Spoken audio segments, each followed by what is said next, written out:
Salam, bu sport portal. Täze mümkinçiliklerin kanaly we bitde hepdäniň sport habarlaryny ködürleýär. Türkmenistanyň Paralimpiya Komitetiniň topary 22-nji oktýabrda Hanzhou şäherine badalga aljak Aziýanyň para oýunlaryna gatnaşmak üçin Hatay Halk Respublikasyna tarap ýoly düşdi. Türkmen wekiliýeti tarapyndan 10 turgun gatnaşar. Şolaryň 9-sy bolsa powerliftingçilerdir. Ýeni biri bolsa küççüdir.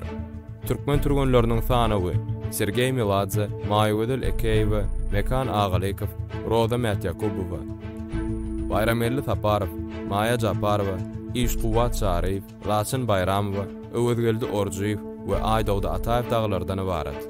Türkmen para olimpiýaçylaryna möhüm finalda ul üstünlikleriň hemra bolmagyny tüýs ýürekden arzu edýär. Ýatlap geçdik Aziýanyň para oýunlary 22-28-nji oktýabr aralygynda bolup geçer. Bu halkara ýarışyna dünýäniň çarkynjygynyň ýygnanşan turgunlar sportyň 19 görnüşi boýunça güýçlüğinden şarlar.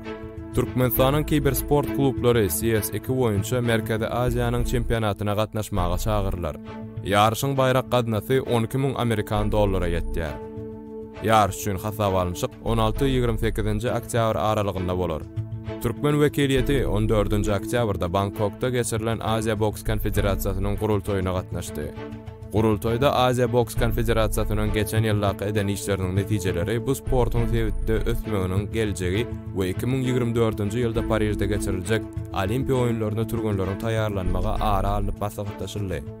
Bu gurultoýda 2022-nji ýylda gazanılan medallaryň sany boýunça Özbegistanyň Boks Federasiýasy Aziýanyň iň gowy federasiýasy diýip eglan edildi. Mir 24 ýyly ýaýlymy Altimrat Orazurdiýew barada dokumental film hödürledi. Mir 24 ýyly ýaýlymy Sewitin görnükli turgunlaryna bagyşlanan Merkezi Aziýanyň rowayatlary programmalarynyň tapgaryny dowam etdirýär.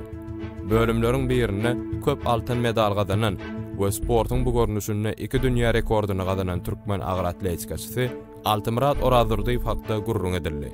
Altimrat Orazurdiýew türkmen sportyny öçmejek ýyl goýup giden ady rowayaty öwrülen turgunlar. Buxarada geçirilen ATF U14 ýarışynda ýaş türkmen tenisçileri 5 medal gazandylar. 28-nji oktýabrda ýokary liganyň futbol klublarynyň ýaşlar düzümleriniň gatnaşmagyna futbol boýunça Türkmenistanyň birinjiliginiň 3-nji aýlagy badalgasyny alar. Bu arada TFF resmi saýty habar berdi.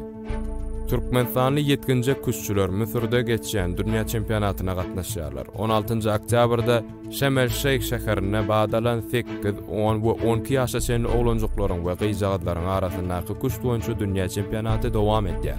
Ýarışa dünýäniň 67 ýurdundan 504 küççü gatnaşýar. Aşgabat şäherine Türkmenistan Sagdanlygyň we ruh welentligiň ýurdu adly universiada badalga berildi. Universiadanyň açylyş dabaratyna ýurdumyzyň türlü ýokary okuwjaýlaryny okaýan ýeňil atletikaçylar, gimnastikaçylar, sambaçylar, suwda ýüzüjüler, küççüler we tenisçiler gatnaşdylar. Ýaş turgunlar özleriniň güýjüni, çeýeligini we ezberligini görkezdiler. Universiadada sportyň jemi 22 görnüşi bar. Aşgabatda iki ýurduň arasynda diplomatiýa gatnaşyklaryň ýoly goýulmagynyň 28 ýyllygyna bagyşlanyp, Birleşen Arap Emirlikleri Türkmenistan taktiki oýunlary adly halkara sport ýarşy geçirildi. Bu barada Birleşen Arap Emirliklerining Türkmenistanaky elçihanasynyň medeniýet gullugy habar berdi. Birleşen Arap Emirliklerining Beden terbiýe we fitness federasiýasynyň Desert Storm Gym we Lotus Gym Fitness klubynyň gollugy bilen gurnuldy.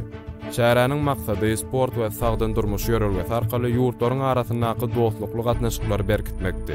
Bätleşiň ýeňijileri guramaçylar tarapyndan ýatdan çykmajak bayraklary we sowgatlary aldylar.